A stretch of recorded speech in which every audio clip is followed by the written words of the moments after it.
Olá, paz do Senhor. Estamos aqui trazendo para você mais um top 10 lições práticas. Estamos nesse trimestre trabalhando o corpo de Cristo, origem, natureza e vocação da Igreja do mundo.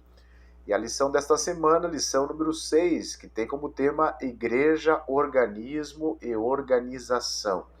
O texto áureo está em Atos, capítulo 6, versículo 3, que diz assim: Escolhei, pois, irmãos dentre vós, 7 varões de boa reputação, cheios do Espírito Santo e de sabedoria, aos quais constituamos sobre este importante negócio.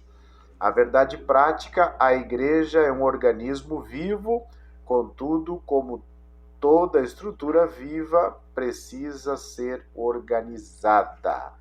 Então, nós vamos estudar aqui sobre esse tema dentro da eclesiologia, né? Vamos estudar sobre organismo e organização. Então, primeiro top 10 aqui, né? É diferença entre organismo e organização. Qual é a diferença? Talvez muitas pessoas não entendam. Então nós temos o organismo tem a ver com o organismo vivo, nosso organismo humano. A igreja é um organismo vivo, que Cristo é o cabeça dessa igreja. Então nós falamos que a igreja é o corpo místico de Cristo, né? É a parte invisível, que quando nós falamos igreja, estamos falando igrejas de todos os tempos, de todas as épocas, né?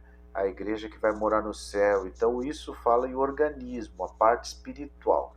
E quando a gente fala em organização, a gente está falando da estrutura, das denominações, da estrutura da igreja, dos departamentos, dos templos, né, das divisões de funções. Tudo isso é organização. Uma coisa precisa, né, para que a outra ande bem, né? Não adianta ter um organismo se não houver uma organização para que aquele organismo funcione.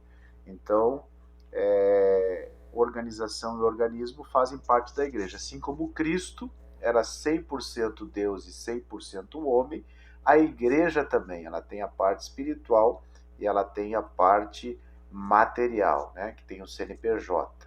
Vamos lá, top 2, diferença entre institucionalismo e organização. Agora, a palavra institucionalismo é você engessar, né, você seguir uma regra, institucionalizando algo, né?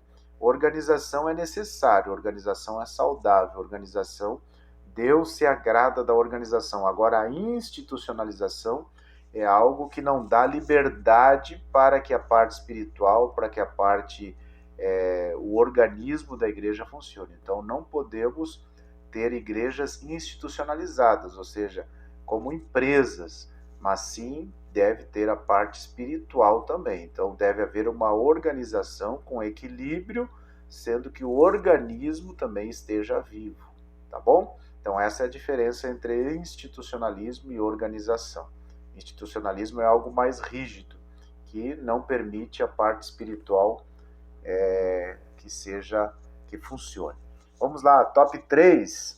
Algumas pessoas rejeitam toda forma de organização da igreja. Nós temos hoje a questão dos desigrejados, que aceitam a parte da igreja como organismo, como corpo místico de Cristo, aceitam a igreja, né, como a parte espiritual, mas não aceitam a parte organizacional da igreja. E muitos não querem ir à igreja, né? Por isso que temos essa quantia de desigrejados e não aceitam liderança, não aceitam estrutura, né? Não aceitam templos. Acho que não precisa de nada disso, não precisa da parte da organização da igreja.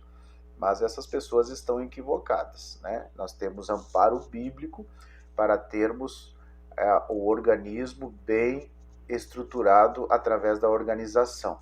Por exemplo, a igreja de Corinto. A igreja de Corinto era uma igreja que tinha todos os dons espirituais, mas estava bagunçado. E aí Paulo chegou e corrigiu, colocou ordem, a liturgia e fez com que as coisas funcionassem, ensinando né? Para ter uma organização precisa ter ensino, lideranças, né, que sejam bem orientadas, essa é a palavra correta, orientadas, para que sigam uma liderança só, né, que sigam uma posição, um foco, tá bom? Vamos lá, top 4, a igreja é um organismo vivo de forma organizada. Então a igreja não deixa de ser um organismo vivo, por mais que tenha uma organização, ela continua sendo o organismo vivo, corpo místico de Cristo, né? Ajudar os necessitados, eleger líderes, enviar missionários, construir templos, orfanatos, escolas, tudo isso faz parte da organização, mas ela continua sendo o organismo, o corpo místico de Cristo, tá bom? Top 5, uma igreja organizada mantém a decência e a ordem no culto. E aí nós entramos um pouquinho aqui, que o comentarista fala sobre liturgia, né? Liturgia, costumes, decência. Então todos os cultos têm uma liturgia, mas essa liturgia não é para engessar o culto, essa liturgia é para que você, né, haja uma organização. Acima de qualquer liturgia está o Espírito Santo de Deus, que toma conta, dirige, guia. As pessoas que estão dirigindo, os líderes, devem ser sensíveis ao Espírito Santo para que a igreja não seja engessada. Que haja uma decência, mas que o Espírito Santo tenha liberdade de trabalhar e agir. Top 6, né? Top 6 agora, nós vamos... Outra frase que eu coloquei aqui para você aprofundar nesse top 10, né? Qual a diferença entre liturgia e rito? Então, liturgia é organizar os ritos. Rito é algo, né, que está estabelecido na palavra de Deus, no caso do contexto que nós estamos estudando sobre igreja. Nós temos os cultos, é um rito, né? Nós temos o batismo, a ceia, são ritos. E como organizar esses ritos, aí vem a ser a liturgia. Como o culto é realizado? E aí cada cidade tem uma liturgia, né? Uns cantam antes o hino da harpa, outros não cantam o hino da harpa, faz oferta antes. O importante é que no culto não pode faltar palavra, né? Adoração, louvores, oração, a oferta. Então são elementos do culto, do rito. Mas como esses elementos são organizados, aí é liturgia. Então essa é a diferença entre liturgia e rito. Por exemplo, o batismo em águas, é um rito. Agora, como esse rito vai ser realizado, cada igreja organiza. Tem uns que, na hora que estão batizando, né, batem palma, tem outros que louvam. Aí é a liturgia de cada igreja, tá bom? Top 7, como é a forma de governo da igreja episcopal? No tópico 3, o comentarista traz aqui como que as igrejas são organizadas. E o nosso objetivo não é dizer qual que é melhor que o outro, é apenas trazer um conhecimento, né, de como as igrejas são organizadas. Então, o sistema de governo episcopal, resumindo, né, no contexto atual, o episcopalismo defende que Cristo confiou o governo da igreja a uma categoria de oficiais, denominados bispos, pastores. Então, é um sistema onde tem um líder e aquele líder escolhe os líderes, né, subalternos que vão estar trabalhando na organização. Esse é o sistema episcopal. O modelo desse sistema é o católico. Temos ali o Papa, temos os padres, né? E nós vamos ver que a nossa igreja também, a Assembleia de Deus, ela segue um sistema híbrido. Entre eles é o episcopal, que temos um pastor presidente, pastores auxiliares, pastores de congregações. Então esse é o sistema episcopal. Depois nós temos, aí vamos para o top 8. Como é a forma de governo da igreja presbiteral, né?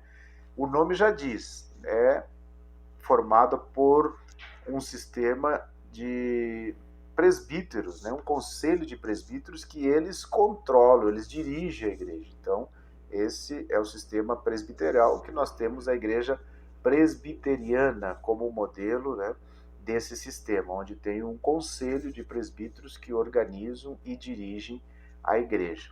E depois vamos para o top 9, como é a forma de governo da igreja congregacional.